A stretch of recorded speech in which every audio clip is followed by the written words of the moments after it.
Careful, Marina. Don't lean on the dessert table. It's not rated for extra weight.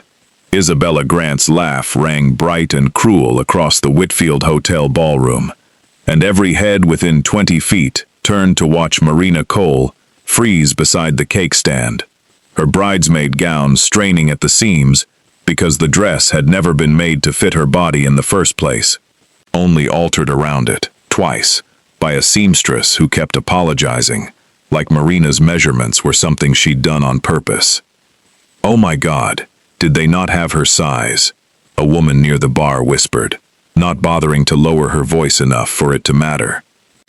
Marina had spent 29 years learning how to keep her spine straight in rooms exactly like this one, and she did it now, chin lifted, hands folded over the fabric that bunched wrong at her hip. Saying nothing, she had learned, always cost less than being told she couldn't take a joke. She was not even supposed to be standing in this ballroom. 6 months ago, she had barely known Nathan Marchetti's name, and now she was his bride's cousin's +1, dressed in a color that didn't belong on her skin because Isabella had chosen it that way on purpose, and everyone here knew it, and nobody was going to say so out loud. The Marchetti family did not do anything small. The floral arrangements alone probably cost more than Marina made in a year, chasing invoices for restaurants and dry cleaners. The quiet work that had become her whole life, since a federal case with her name on it, collapsed 3 years ago. She had told herself the collapse was final. Tonight, she wasn't sure she believed that anymore. She turned toward the terrace doors, needing air more than she needed to survive one more minute of Isabella's audience. And that was when a voice stopped her, low and even, the kind that had never once needed to be raised to command a room. "You look like you're trying to disappear." Marina turned. The man was tall, dark-suited, still in the particular way that people are only still, when they've learned stillness is more dangerous than movement. She knew who he was before he said a word. Dante Marchetti, the groom's older brother, the one people in this city never spoke badly of, not because there was nothing to say, but because nobody was foolish enough to say it out loud. "I wasn't aware disappearing was a skill anyone noticed," she said. Something flickered behind his eyes, close to amusement, gone before it could fully arrive. "It is when you do it that well." Isabella's laugh cut through the room again, before Marina could answer, sharper this time, aimed with the precision of someone who had rehearsed cruelty, until it sounded effortless. Marina felt the heat crawl up her neck. She had almost made it to the terrace doors when Dante's hand closed around a wine glass on the table beside him and set it down hard enough to cut through the chatter. "Isabella," his voice did not rise. "It did not need to say something like that again, and you'll learn exactly how unfunny I can be." The room went quiet.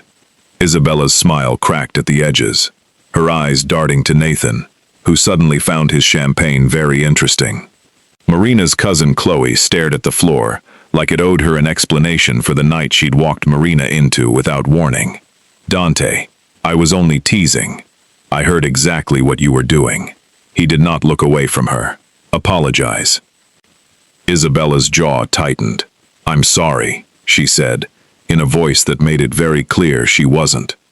Dante turned back to Marina, and something in his expression had shifted, sharpened, like he had just recalculated something about the room, about her, about the whole evening.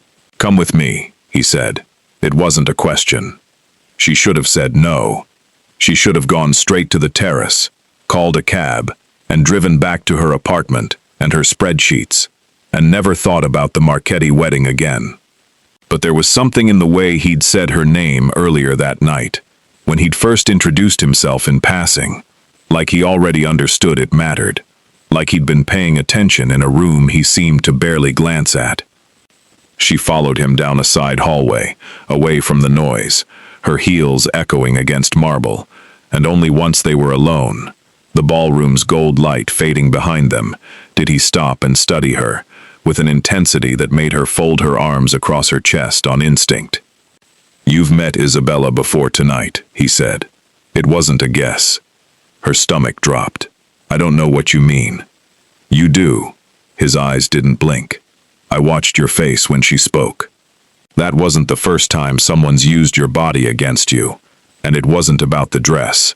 Marina said nothing, because there was nothing safe to say, and because he wasn't looking at her with pity. He was looking at her the way a man looks at a fact he intends to use later. There's something else, he said, quieter now. You went pale earlier, before Isabella ever opened her mouth about the dress, when my brother mentioned his fiancée's maiden name during the toast. Marina's pulse spiked. She hadn't realized anyone had noticed that, hadn't realized her own face had betrayed her 3 years of careful silence in front of a room full of strangers. Somewhere behind them, faint but unmistakable, Isabella's voice rose again near the terrace, low and clipped, speaking too fast into a phone she clearly believed no one could hear. Marina caught only fragments through the glass, a clipped instruction, a name spoken like a warning, and then, unmistakably, a second name buried inside the sentence that made her blood go cold, a name she recognized from a file she had sealed and buried 3 years ago and sworn to herself she would never touch again. You know that name, Dante said, watching her face instead of the terrace. Whatever it is, you just heard something that means something to you. Marina's mouth had gone dry. Behind them, Isabella ended the call abruptly, smoothed her expression back into the bright, practiced warmth of a woman about to marry into one of the most powerful families in Chicago, and turned back toward the ballroom without ever once looking their way, as though the last 90 seconds hadn't happened at all. I need to go, Marina said.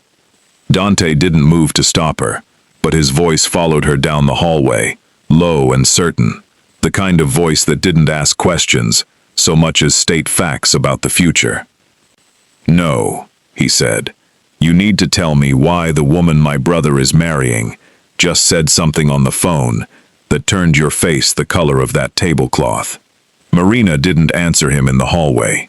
She walked, and Dante let her go exactly 3 steps before his voice caught her again, quieter this time, stripped of its earlier command. Miss Cole, I'm not asking to embarrass you. I watched a woman white out over a phone call at my brother's rehearsal dinner, and I don't let things like that go unanswered in my own family.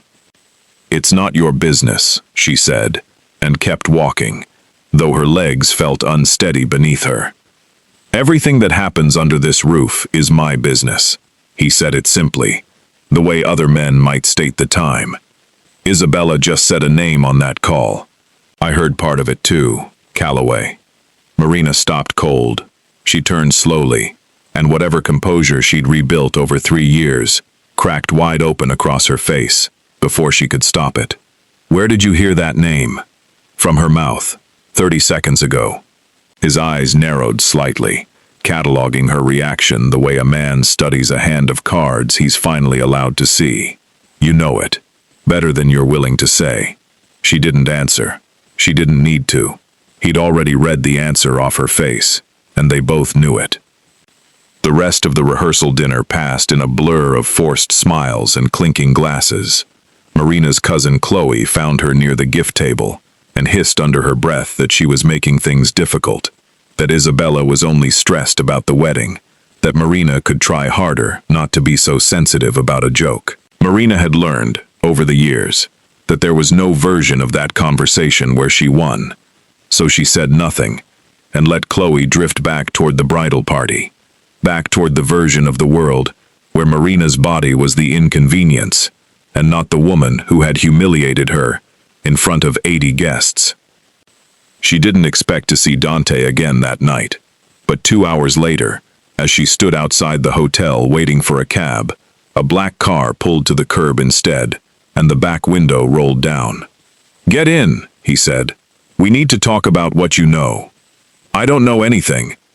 "You went pale twice tonight, once over a name, once over a maiden name mentioned during a toast. I don't believe in coincidence, Miss Cole." His eyes didn't waver. "I'm not accusing you. I'm asking for help. I don't know how to get anywhere else." That stopped her. Nobody asked her for help. People asked her to move out of the way, to smile more, to not embarrass the family, but nobody looked at her like she might actually be useful. She got in the car. The drive to the Marchetti offices took 15 minutes, and Dante didn't speak the entire way, which somehow felt less uncomfortable than she expected. When they arrived, she was led into a private conference room on the top floor of a building overlooking the river, and Dante set a slim folder on the table between them. 3 years ago, there was a federal investigation into a network laundering money through shell construction companies in this city. It collapsed before it went anywhere. The lead investigator resigned abruptly, and every file connected to it was sealed. He looked at her steadily. The investigator's name was Marina Cole. Her breath caught. "How do you know that?" "Because I have people who find things. And because Isabella Grant has spent years digging quietly into a case that got buried. And tonight she said a name connected to it, in a room with you, standing 20 feet away." He leaned forward. "I need to know what you know, and I need to know why my future sister-in-law is chasing a federal investigation that ended before it started." Marina's mind raced through every excuse she'd built over 3 years, every wall she'd constructed to keep from thinking about the men who had threatened her, the pressure that came down from above, the night she'd been told to drop the Callaway thread or lose everything, including her sister's safety. She had chosen her sister. She would choose her again. "I can't discuss sealed federal cases, even if I wanted to. I'm not asking you to break the law, Miss Cole. I'm telling you whatever forced you out of that case might still be moving, and it might be moving through my family." His voice dropped, quieter, almost private. "My brother is marrying into this in 4 days. I intend to know exactly what it is before he does." There was something in the way he said it, protective and precise, that told Marina this wasn't about power for him, not entirely. This was about the one person in his world he actually seemed to care about. "I need to think," she said. "You have until tomorrow." He slid a card across the table. Nothing but a phone number on plain white cardstock. "One more thing. My father had a business partner once, decades ago. A woman everyone believed died in a car accident. Her name never comes up anymore.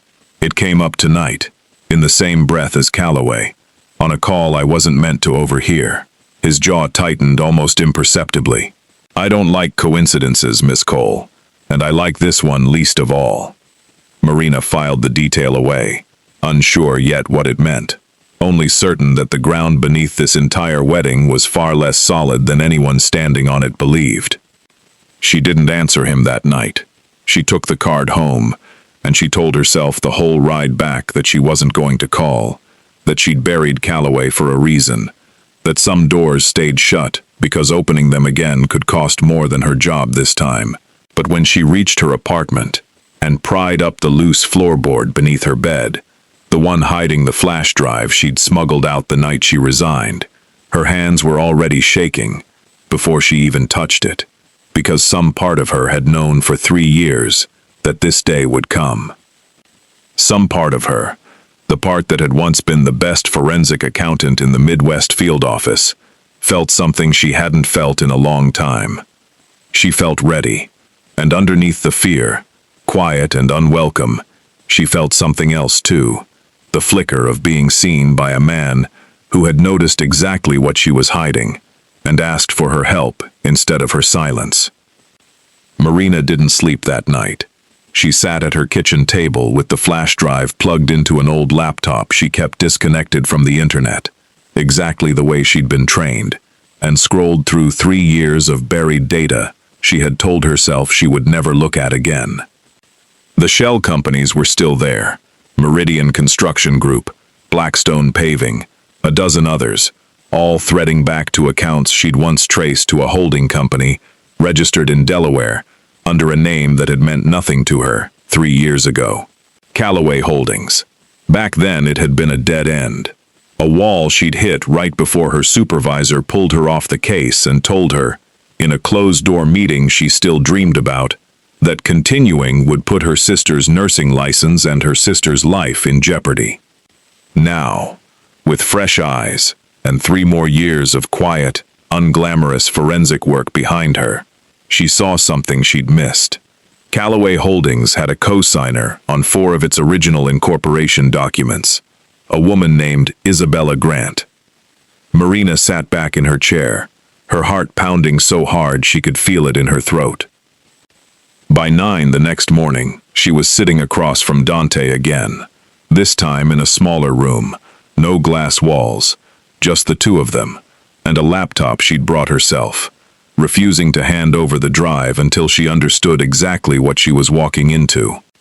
"She's on the incorporation papers," Marina said, turning the screen toward him, "not as an owner, as a co-signer, back when she would have been 22 years old, which means someone needed her name, needed her signature, and she agreed to give it."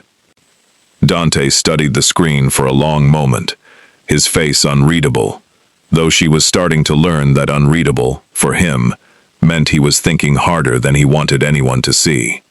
"Who set it up?" "I don't know yet. That's what got me pulled off the case. Every time I got close to the money's origin, the trail ran through people who had the power to end careers." She closed the laptop halfway, suddenly aware of how much she was revealing to a man she'd known for less than 24 hours. "I need to know why you're really doing this, Mr. Marchetti. Family loyalty doesn't explain digging this deep 4 days before your brother's wedding." Something shifted in his expression, something almost like respect. "You don't trust easily. Neither do you. I can tell." She held his gaze. "So we're even." He almost smiled. It transformed his face for half a second, before he caught it and put it away again. "My mother was murdered when I was 19. Someone she trusted, someone inside this family, sold information that got her killed over a business dispute my father should have handled differently. I have spent 16 years making sure nothing like that happens to the people I'm responsible for. Nathan is the last piece of softness left in this family, and I will not let him marry into whatever this woman is hiding." The admission hung in the room, heavier than she expected. She hadn't asked for his history, hadn't expected him to give it to her so plainly, and something in her chest tightened at the rawness of it, the way he said it, like a fact and not a wound, even though it clearly still was one. "I'm sorry," she said quietly. "I don't need sympathy. I need answers." But his voice had softened, just slightly, just enough that she noticed. They worked through the morning together, Marina walking him through wire transfers and layered accounts with a fluency that seemed to surprise him more with every passing hour. At one point, their hands both reached for the same page of printed records, and their fingers brushed, and Marina pulled back so fast she nearly knocked over her coffee, heat rushing to her face, for reasons that had nothing to do with embarrassment this time. Dante noticed. He always noticed, but he said nothing, just slid the page toward her instead, his eyes lingering a beat longer than necessary before returning to the screen. Neither of them mentioned it. Both of them felt it settle into the room, like something that hadn't existed an hour earlier and now refused to leave.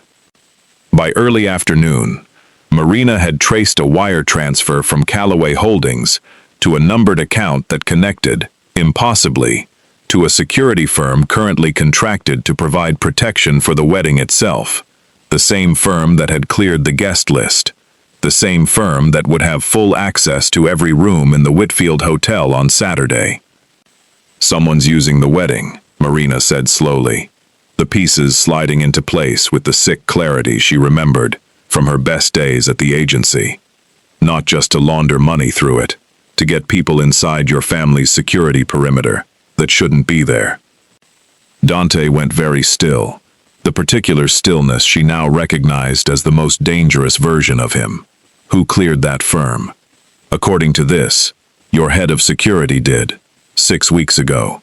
Marina looked up at him. "Do you trust him?" "I trusted him yesterday." Dante's jaw tightened. Yesterday feels like a very long time ago. Before either of them could say more, his phone buzzed once against the table, and he glanced at it, his expression flattening into something Marina had already learned to fear. "Rocco," he said, answering. He listened for perhaps 10 seconds without a word, and whatever he heard drained the color slightly from his face. "Say that again," he said quietly.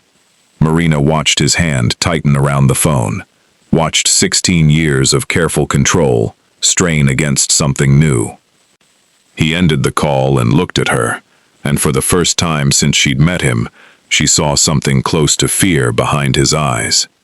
"Isabella just moved the wedding rehearsal walkthrough up by 2 days," he said. "It's happening tonight. And Rocco says the security firm just replaced 2 of the men originally cleared for the guest list with men nobody in this family has ever seen before." The Whitfield Hotel looked different, with half its ballroom stripped bare for the walkthrough, folding chairs stacked against the walls, string lights half hung, and swaying in the draft from the open terrace doors. Marina stood near the back, technically there as Chloe's guest, though the only reason Dante had let her come at all was because she was the only one who could recognize the security firm's new hires on site from the documents she'd pulled that afternoon. She spotted the 2 unfamiliar men within the first 10 minutes. Both wore dark suits and moved like men who had done this kind of work before, though not the kind weddings usually required. "Second one by the terrace," she murmured to Dante under her breath as they stood near the bar, pretending to discuss centerpieces with the wedding planner. His earpiece doesn't match the others, and he keeps checking the service corridor, not the guest entrances. Dante's eyes tracked the man without turning his head. "You're very good at this." "I used to be very good at a lot of things." The words came out sharper than she meant. Bitterness she hadn't let herself feel in years, surfacing without permission. Before he could answer, a voice interrupted them, smooth and confident, belonging to a groomsman Marina vaguely recognized from the rehearsal dinner. Trevor, one of Nathan's college friends, drink in hand, eyes moving over her with the particular attention men gave women they'd decided were safe to underestimate. "Marina, right? You clean up nice for a woman who spent the last dinner hiding by the dessert table." He said it like a compliment. It landed like everything else that night had landed. "I wasn't hiding," Marina said evenly. "I was standing near the cake. Different thing." Trevor laughed, like she'd made a joke instead of a correction, and leaned in closer, close enough that Marina caught the smell of too much bourbon. "You've got a good sense of humor about it, though. I respect that. Not every girl your size could take a joke like that and still show up smiling." Marina felt the familiar heat rise up her neck, the old, exhausting calculation of whether correcting him would cost her more than staying quiet. She chose silence, the way she always did, and hated herself a little for it. Dante's jaw had gone tight beside her, a stillness settling over him that felt entirely different from his usual composure. "Trevor, walk away." Trevor blinked, startled out of his own performance. "Dante, I was just talking to. I heard what you were doing." Dante's voice didn't rise, but something underneath it had gone cold enough to make Trevor step back immediately, mumbling an apology to no one in particular, before retreating toward the bar. Marina turned to Dante, something unfamiliar rising in her chest at the sight of his clenched jaw, his eyes still tracking Trevor across the room like a threat that hadn't fully passed. "You didn't need to do that. He was insulting you in my family's ballroom." Dante's voice was flat, controlled, but his eyes weren't. "I don't tolerate that. I can handle men like Trevor. I've had a lot of practice." She meant it as reassurance. It came out instead like an accusation, and she watched something close behind Dante's expression. "Is that what I am to you?" he said, quieter now, an edge in his voice she hadn't heard before. "Practice? Another man deciding what you can or can't handle?" "That's not what I said. It's what you implied." His eyes were hard now, something raw and unguarded flickering underneath the anger. Jealousy dressed up as offense, though neither of them would have called it that out loud. "I've watched you let men like him talk over you all night, because you've decided it costs less than fighting back. I'm not one of those men, Marina. Don't put me in that column." The words landed wrong, harder than he'd probably intended, and Marina felt something in her chest go cold and defensive. You don't get to be angry at me for surviving the only way I know how. I'm not angry at you. His voice had dropped, rough now, the careful control cracking at the edges. I'm angry that you've spent your whole life being told to make yourself smaller, and some part of you still believes it. That's not your business to fix. She stepped back, putting distance between them, her voice tight. I didn't ask you to protect me from Trevor. I didn't ask you to protect me from anything. I came here to help you find out what Isabella's hiding, not to be a project you feel guilty enough to rescue. Something in Dante's face shut, quick and total, the mask he wore for the rest of the world sliding back into place. Then let's stay focused on the case, he said, his voice suddenly, deliberately flat. That's what you're here for. The words hit harder than she expected, colder than anything Trevor had said all night, and Marina felt the sting of it settle deep, the particular hurt of being reduced back to useful, the moment she'd started to feel like something more. She didn't answer him. She turned back toward the terrace doors, putting the width of the ballroom between them, and neither of them spoke again for the rest of the walkthrough. The easy rhythm they'd built over the last 2 days, replaced by something brittle and unfamiliar. It was nearly 11 when Chloe found her near the terrace, mascara already streaked, her face white, with a fear that had nothing to do with wedding planning. Marina, her cousin's voice cracked. Isabella's missing. Nathan just found blood on the floor of her dressing room, and security can't find her anywhere in the building. The dressing room looked exactly like the kind of scene federal agents built entire careers on, and some old, exhausted part of Marina cataloged it that way even as her cousin sobbed against the doorframe. A single overturned chair, a dark smear of blood on pale carpet near a window cracked open, despite the November cold. Too little blood for a serious wound. Not enough urgency in the staging. The kind of scene someone built to be found, rather than to be survived. She said as much out loud, quietly, to the 2 security men now combing the room, and that single sentence turned out to be the mistake that cost her everything. How do you know how much blood a wound should leave? One of them asked, not looking up from his notes. I used to do forensic work, Marina said, before she caught herself, before she remembered that the rift from an hour earlier still sat raw and unresolved between her and the one man in this building who might have vouched for her without hesitation. 20 minutes later, security found a phone tucked behind the vanity, screen still lit, a single unsent text visible on the display. The number belonged, according to the records pulled within the hour, to an account registered under Marina Cole. She had never seen the phone before in her life. I don't own that, Marina said, her voice steady, even as the room around her seemed to tilt. I've never touched that device. Your name's on the account, the head of security said flatly, a man Marina had flagged as compromised only 2 days earlier, though nobody in the room seemed to remember that now. And you were seen arguing with Mr. Marchetti, less than an hour before the bride disappeared. Dante stood near the doorway, silent, his face unreadable in the way she'd learned meant he was working through something too large to say out loud. He didn't defend her immediately. He didn't accuse her either.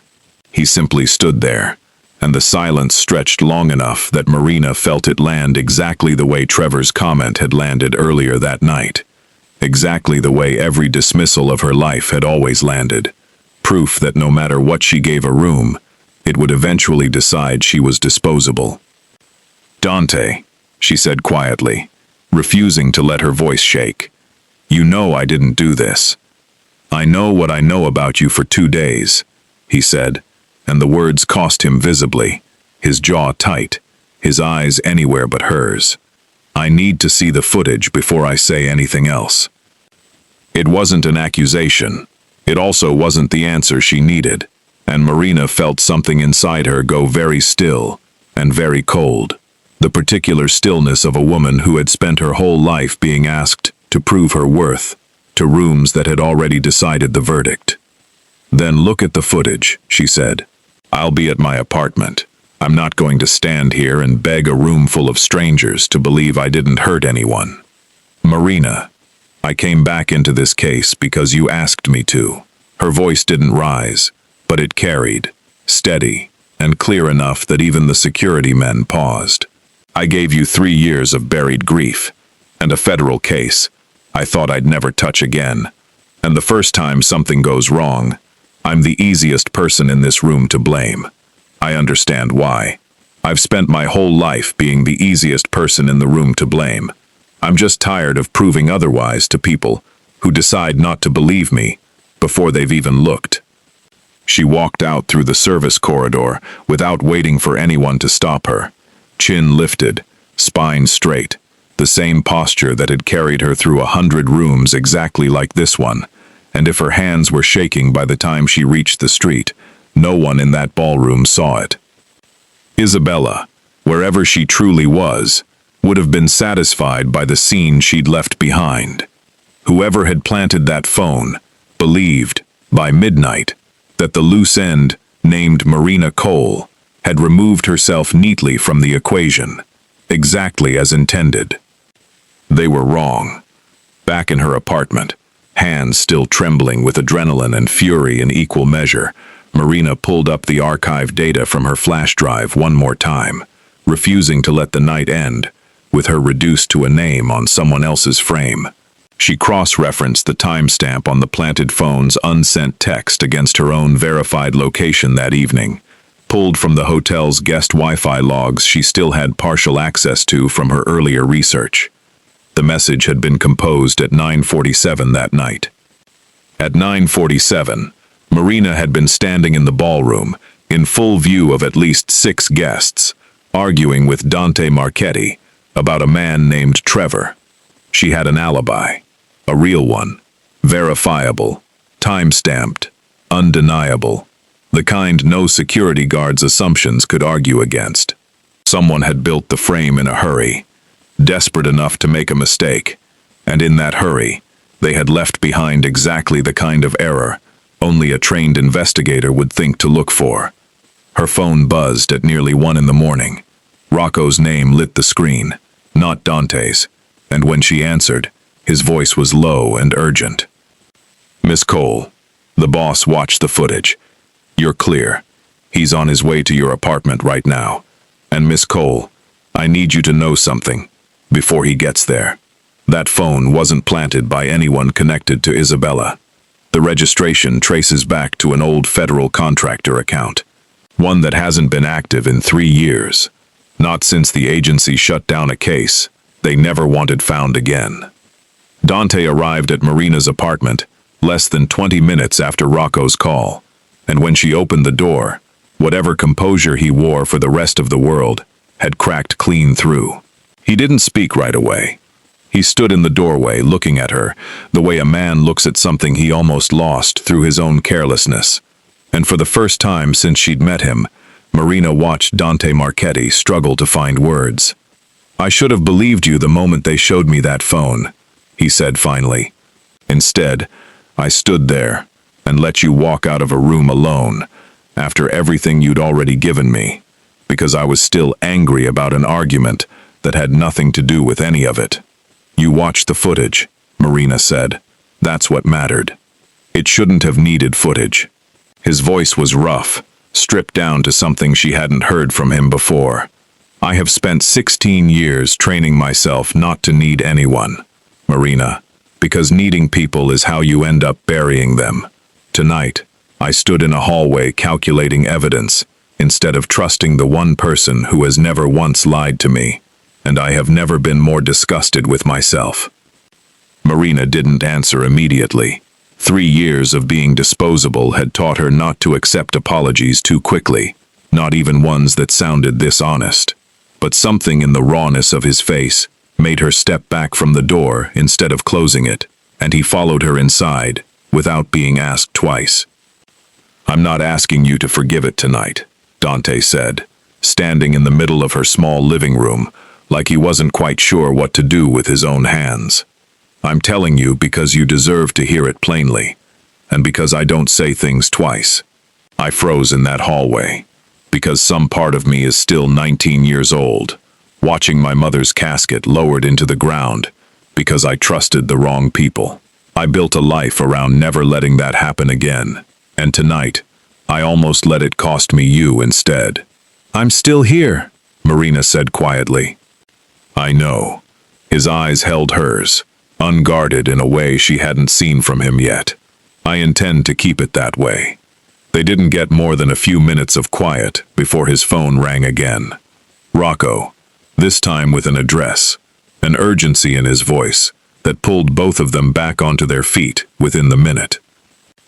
The town car took them not to the hotel but to a quiet brownstone on the edge of Lincoln Park, a house Marina had never seen before, and it was there, in a small study lined with old photographs, that she came face to face with a woman she recognized instantly from a surveillance photo she'd studied years earlier, a photo stamped with a single word across the case file. Deceased. Hello, Marina, the woman said quietly, closing the door behind them. It's been a long time. Renata Calloway, Marina said, her voice barely above a whisper. You're supposed to be dead. Convenient, isn't it? Renata's smile didn't reach her eyes. It's much easier to move quietly when the world believes you're a corpse. Dante's expression had gone carefully blank, though Marina could see the effort it cost him. You knew about this. I raised you after your mother died, Dante. I have spent 16 years protecting this family from a distance you were never meant to notice, watching from outside a life I couldn't safely return to. Your mother was the only person who ever knew I was still alive. I disappeared the same year your father's business partners decided a woman who asked too many questions was worth silencing, and I let the world believe I died in that accident because it was the only way I could keep working from the shadows. Renata's gaze moved between them, steady, unhurried. Isabella Grant is not the architect you think she is. She was pulled into Calloway Holdings at 22 because her family owed a debt to people far more dangerous than either of us. Tonight's disappearance was staged, by her own hand or someone else's, to buy time, while a transfer completed through this city's security infrastructure, using your brother's wedding as cover. And the phone planted on Marina? Dante's voice had gone dangerously quiet. That wasn't Isabella's doing. Renata's expression hardened. That traces back to a man named Warren Faulkner, Marina's former supervisor. He has spent 2 years inside a federal agency, protecting Calloway Holdings from the very people meant to investigate it. And he just learned tonight that the woman who almost exposed him 3 years ago is standing inside your family's world again. Marina felt the floor tilt beneath her, 3 years of buried fear rising all at once. Faulkner did this. Faulkner is desperate, Renata said. Desperate men make mistakes, and desperate men also make threats they fully intend to keep. She looked directly at Marina, something almost like regret behind her composed features. He knows you're here tonight, Marina. He knows exactly what you're capable of proving, if given enough time. And within the hour, he sent word to the people who still believe your sister is a leverage point worth using. Dante's hand found Marina's before she'd even registered the fear moving through her, his grip fierce and certain in a way that had nothing to do with control and everything to do with terror. I'm coming with you, Marina said, already reaching for her coat, her voice steady, despite the terror clawing up her throat. I know how Faulkner thinks. I spent 2 years reading his patterns before I understood what he was capable of, and you need someone in that car who can recognize his people on sight. It's not safe. Neither is standing here while you drive there without me. She met his eyes, unflinching. I didn't survive 3 years of silence, just to hide in an apartment, while my sister pays for it. Dante studied her for one long moment, something fierce and reluctant, passing behind his eyes, and then he nodded once, sharp and final, already reaching for his phone. Where is her sister right now? He asked Renata, his voice low, lethal. Renata's answer came quiet and devastating. I don't know, but Faulkner does, And 30 minutes ago, a car matching the description of one of his known associates was seen parked outside a hospital on the north side, the one where Marina's sister works the night shift. The hospital's north entrance sat quiet under sodium lights when the town car pulled up, and Marina was out of the vehicle before it had fully stopped, adrenaline burning through 3 years of buried fear and turning it into something sharp and usable. Dante moved beside her, silent, coiled, the version of him she imagined very few people ever survived crossing. They found her sister Grace on the third-floor nurse's station, alive, unharmed, utterly unaware that a car full of dangerous men had been idling outside for the better part of an hour. Rocco's people had already quietly blocked in the vehicle by the time Dante and Marina arrived, 2 of Faulkner's associates detained in a service stairwell before they ever got close enough to act. It was in the back of that stairwell, while Rocco's men searched the detained associate's jacket, that they found a folded printout tucked into an inner pocket, old enough to have yellowed slightly at the edges. A wire transfer record, dated just over 3 years earlier, the kind Marina recognized instantly, because she had once spent 4 sleepless nights tracing its exact origin before her supervisor pulled her off the case for good. "That's mine," she said quietly, staring at the page. "I flagged this transfer 3 years ago. I never knew where it led. I only knew it was large enough, and structured strangely enough, that it needed to be reported immediately." Dante took the page from her hands, and something in his face went very still as he read it. "This is a payment authorization to a contractor operating out of Detroit." His eyes lifted to hers, something unreadable moving behind them. "This was a contract on my life, Marina. 11 days before I was supposed to fly to a meeting that never happened, because the man scheduled to attend it was arrested instead, on charges nobody understood at the time." Marina's breath caught. "I flagged that transfer. That's why it collapsed. I didn't know what it was for. I only knew the pattern looked like something that needed federal attention immediately. So I filed it. And 3 days later, the contractor was picked up on unrelated charges before he ever left Detroit." "You saved my life 3 years ago," Dante said slowly, the words landing like something he wasn't sure how to hold. "Before we'd ever met. Before Isabella. Before any of this. A woman I didn't know existed filed a report that kept me alive long enough to be standing in this stairwell tonight." Marina didn't know what to say to that, the sheer improbability of it settling over her like something too large to fully absorb. She had spent 3 years believing her career had ended in total failure, that every hour she'd poured into the Calloway investigation had amounted to nothing but a ruined life and a sealed file. She had never once considered that somewhere inside that ruin, she had quietly kept a stranger alive. Dante's hand found hers in the stairwell, and for a long moment, neither of them spoke, the weight of the discovery settling into something that felt less like gratitude and more like the particular ache of 2 people, realizing their lives had been tangled together long before either of them knew it.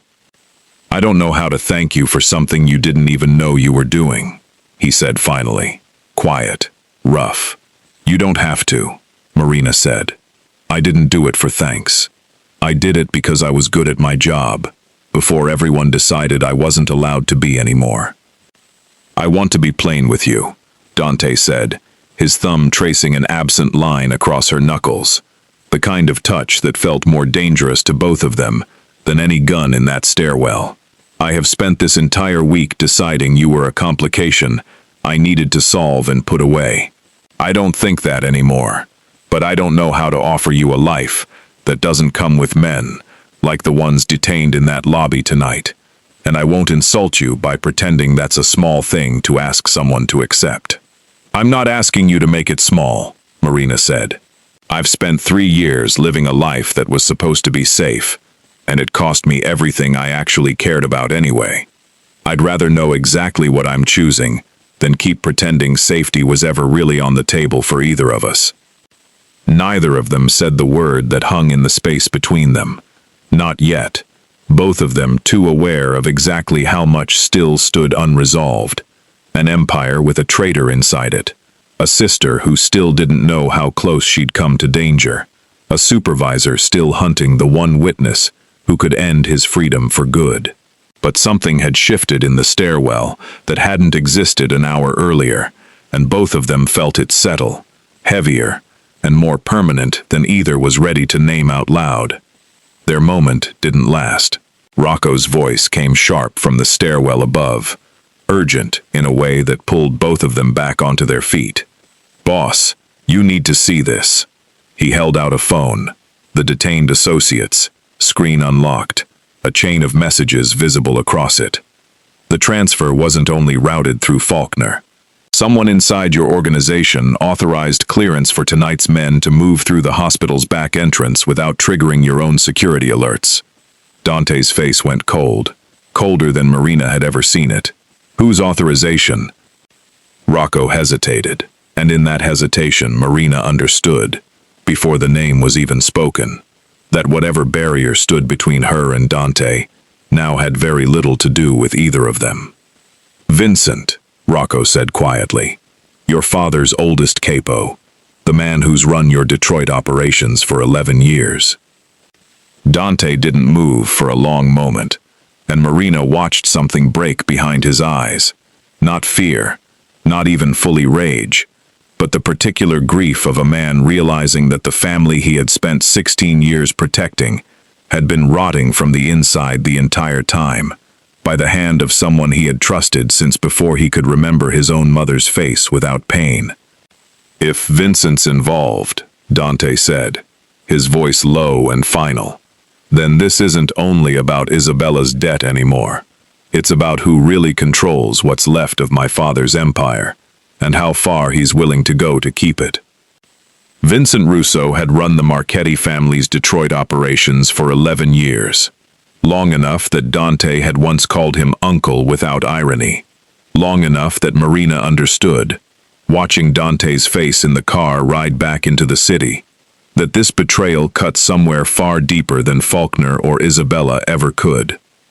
They found him not in Detroit but 2 hours away, at a shuttered warehouse on the industrial edge of the city that the Marchetti family had used for legitimate freight storage since Dante's grandfather's time. Rocco's surveillance had tracked Vincent there within the hour, along with 3 men none of them recognized, and a black sedan registered to a shell corporation. Marina identified instantly from the financial trail she'd spent 3 years building and 3 days rebuilding. "Victor Hale," she said quietly, staring at the registration on Rocco's tablet. "That's the name behind Callaway Holdings, the financier. The case file, only ever called the ledger. Nobody ever confirmed his identity. He's been a ghost for a decade." Dante's jaw was carved from stone. "And Vincent works for him. Vincent works for whoever pays enough to keep Detroit quiet," Rocco said grimly. "My guess, Hale's been buying him for years, waiting for the right moment to use him. The right moment, it turned out, was tonight." Dante insisted on going into the warehouse himself, refusing to send men in first, a decision that cost him an argument with both Rocco and Marina, that he won only by reminding them, coldly, that it was still his name on the building and his family's blood in Vincent's betrayal. Marina went in with him anyway. He didn't argue as hard as she expected, and she understood, watching his face in the dark, that some part of him had already accepted he couldn't keep her out of danger without losing something more valuable than her safety. Vincent was waiting for them in the loading bay, flanked by 2 men, a third positioned somewhere in the rafters Marina spotted, only because 3 years of training had taught her to look up in rooms exactly like this one. "You didn't need to come yourself, Dante," Vincent said, almost gently, the way an old uncle might scold a nephew for staying out too late. "Hale only wants the Detroit roots. He doesn't want a war with the rest of your family. Walk away tonight. Let Detroit go quiet, and nobody else needs to get hurt." "You sold out my mother's memory for shipping routes," Dante said, his voice low and lethal. "I sold out nothing. Vincent's composure cracked for the first time. Your father built this family on debts he never bothered to pay off. I've been managing Hale's patients for 11 years, so the rest of you could sleep easy. You should be thanking me. Thank you, Dante said, by putting a bullet in the man in your rafters before he puts one in me. While Vincent postured, Marina had already slid Rocco's tablet from his jacket pocket, her fingers moving fast across the screen, pulling up the live transfer window she'd flagged an hour earlier while tracing Hale's shell accounts. If Vincent's plan tonight was to finalize control of the Detroit routes through a final laundered payment, that payment had to be moving through a server somewhere in this building, and buildings this old only had one place to run a line like that. The transfer's routing through the freight office upstairs, she said under her breath to Rocco, who nodded once, grim, already moving two of his men toward the stairwell without waiting for Dante's order. The warehouse erupted before Marina could fully process the sentence. Gunfire cracked across the loading bay, Rocco's men pouring in through a side entrance she hadn't even known existed, and in the chaos, Marina dropped low behind a stack of freight crates, exactly the way 3 years of federal training had taught her, her heart slamming against her ribs as she watched Dante move through gunfire like a man who had done this before and survived it every time. He hadn't survived everything before. Not this. Somewhere above her, one of Rocco's men reached the freight office, and Marina heard, even through the gunfire, the distinct sound of a server rack going dark. The transfer Vincent had promised Hale frozen mid-completion. The Detroit routes never changing hands after all. It should have felt like victory. It felt like nothing at all, because the only thing Marina could see was Dante's body hitting the concrete floor 20 feet away from her. She saw Rocco take a bullet meant for Dante's shoulder, saw him go down hard against the concrete, blood spreading fast beneath him, his face gone white with shock, even as he kept firing from where he'd fallen. She saw Vincent break for a side door, saw Dante turn to pursue him instead of staying covered, and she screamed his name across the warehouse floor with a volume she didn't know she still had in her. He didn't hear her in time. The second gunshot came from the rafters, the man Marina had spotted earlier, finding his angle at last, and Dante went down hard against the concrete floor, and for one endless, silent second, the entire warehouse seemed to stop breathing along with him. Marina was already moving before she'd registered deciding to, sliding across the concrete toward him, her hands finding his chest, finding blood, finding stillness where there should have been the steady, certain heartbeat she had learned to trust, more than her own, in less than a week. Dante, her voice broke apart on his name. Dante, look at me. He didn't answer.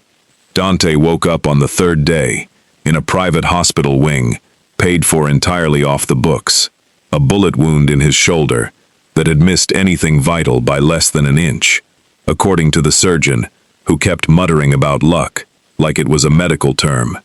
Marina had not left the building in 72 hours, and when his eyes finally opened and found her sitting in the chair beside his bed, something in her chest broke open, in a way 3 years of careful control had never quite prepared her for. "You screamed my name," he said, his voice rough with disuse.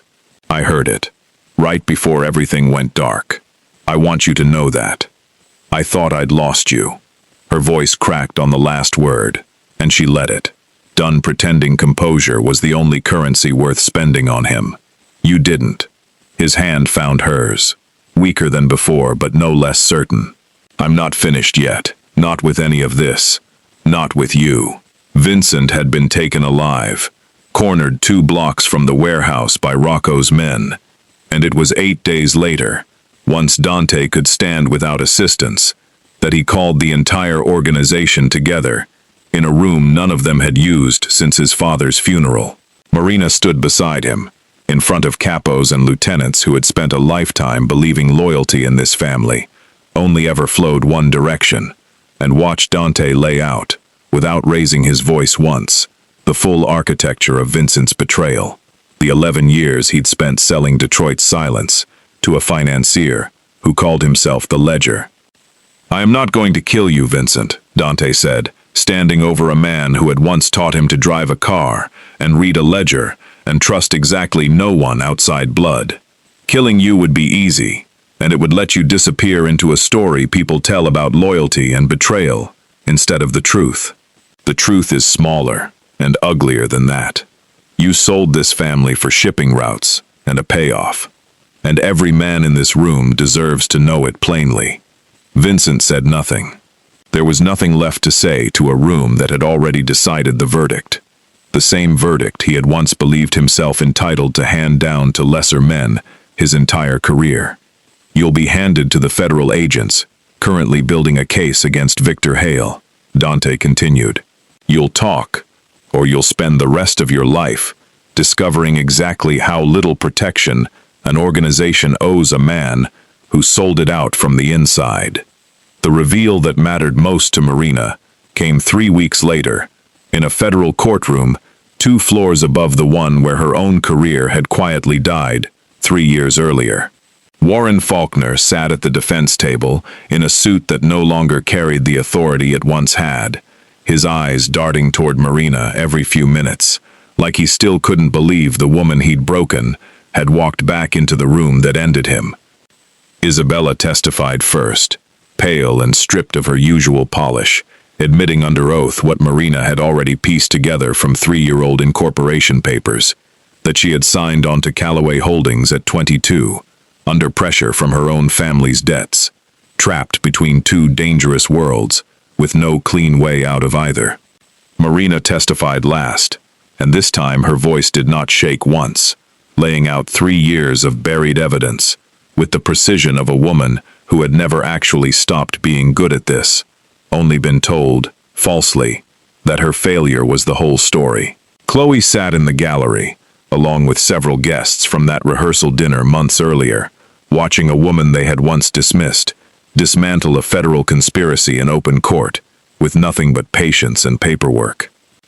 When the verdict came down, Faulkner received 11 years, Victor Hale 19, and somewhere in the back of the gallery, Marina caught sight of Trevor, the groomsman who had once mocked her at the dessert table, staring at her with an expression that had nothing left of that night's smugness in it. The federal prosecutor found her in the hallway before she'd even reached the elevators, offering, on behalf of an agency that had discarded her 3 years earlier, full reinstatement and a formal apology for how her original investigation had been buried. 3 years ago, Marina would have taken it without a second thought, desperate for anything that proved she hadn't failed. Now she looked at the offer and felt nothing but a quiet, settled certainty about what she actually wanted. "I appreciate it," she said, "but I don't need an agency to tell me I was right. I already know I was." She meant it in a way that had nothing to do with Dante waiting for her at the end of the hallway, and everything to do with 3 years of finally learning that her own judgment of her own worth didn't require anyone else's signature on it. Dante was waiting outside the courtroom, exactly as he had been every day of the trial, his shoulders still healing beneath his suit, his eyes finding hers the instant she stepped into the hallway. "You did it," he said quietly. "We did it," she corrected, and meant it completely.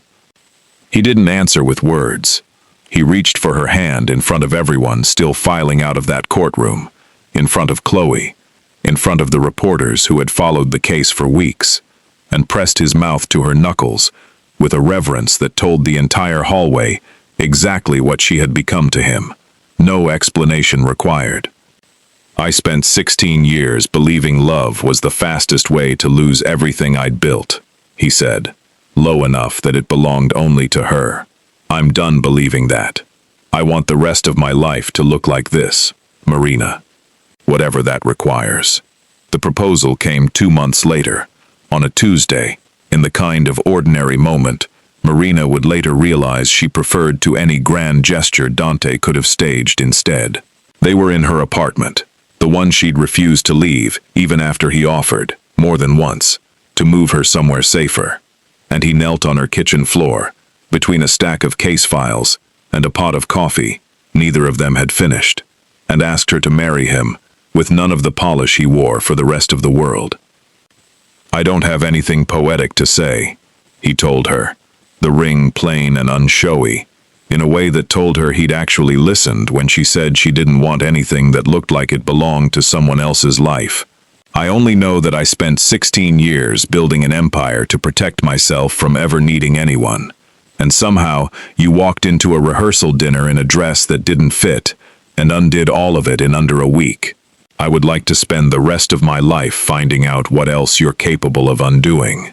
She said yes before he finished the sentence, and neither of them minded that it wasn't a complete one. The wedding took place in June, back at the Whitfield Hotel, a choice Marina made deliberately, because she wanted to walk into that ballroom one more time, in a dress made for her body instead of altered around it, and let every person who had once watched her flinch there watch her stand instead. Chloe helped her dress that morning, quieter than she'd been in years, finally saying the apology she'd owed Marina since the night she'd walked her cousin into a room full of cruelty without warning. Marina accepted it, not because it erased anything, but because holding on to every old wound had never once made her stronger, only tired.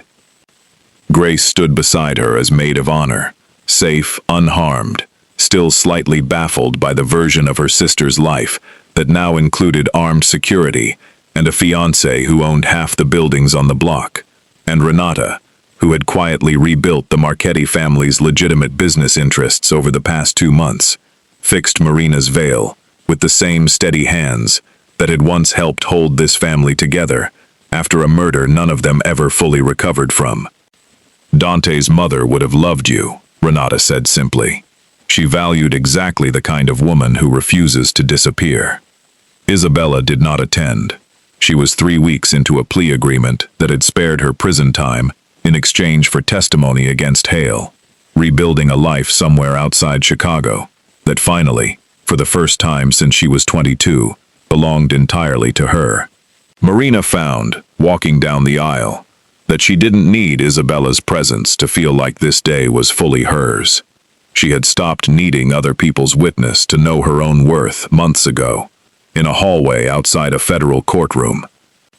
Trevor was there, seated near the back, sober this time, watching Marina walk past him in a gown that fit her exactly right, toward a man who had once told him, without raising his voice, exactly how unfunny cruelty could become. He didn't say anything when their eyes met. He didn't need to. His silence said enough. Rocco stood near the front, his shoulder healed enough now that he only favored it slightly, grinning at Marina in a way that had nothing to do with formality, and everything to do with a man who had watched her freeze a wire transfer mid-gunfight, and decided, somewhere in that warehouse, that she belonged in this family every bit as much as any Marchetti by blood. Dante waited at the end of the aisle in a dark suit, his composure carefully held in the particular way she now recognized meant he was containing an enormous amount of feeling, and when she reached him, his hand found hers with the same certainty it had carried through gunfire, hospital rooms, and every dangerous night since a rehearsal dinner, where he'd first told a room to be careful how it spoke to her. "You're not disappearing today," he murmured, just for her, as the officiant began. "Not today," she said, "not ever again." Their vows were simple, unadorned, nothing like the elaborate promises Nathan and Isabella had once rehearsed for a wedding that collapsed under the weight of its own secrets. Dante spoke of loyalty that couldn't be threatened or bought, of a woman who had walked back into danger, not because she owed him anything, but because some part of her had never actually stopped fighting for the truth, even when the world told her 3 years earlier that her fight didn't matter. Marina spoke of a man who had taught her that being underestimated wasn't a wound to hide, but a weapon nobody saw coming, and that real strength wasn't about never being afraid.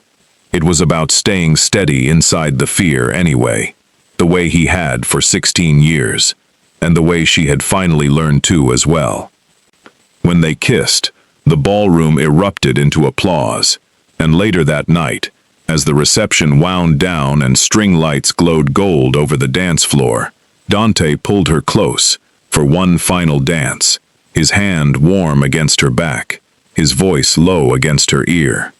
"I used to believe love was the one thing that could destroy everything I built," he said. "I was wrong. You didn't destroy any of it, Marina. You made all of it worth protecting." She rested her head against his chest, listening to the steady beat of a heart that had finally learned, after 16 years of guarding itself against exactly this, that letting someone in didn't make a man weaker. She had spent 3 years believing the worst thing that had ever happened to her was losing a career built on being underestimated. She understood now, dancing in a ballroom that had once tried to make her small, that the worst thing had actually been the years she spent believing that verdict. She would not spend the rest of her life believing it again. It made him, for the first time in his life, unafraid, and it made her, for the first time in longer than she could remember, entirely, unapologetically herself.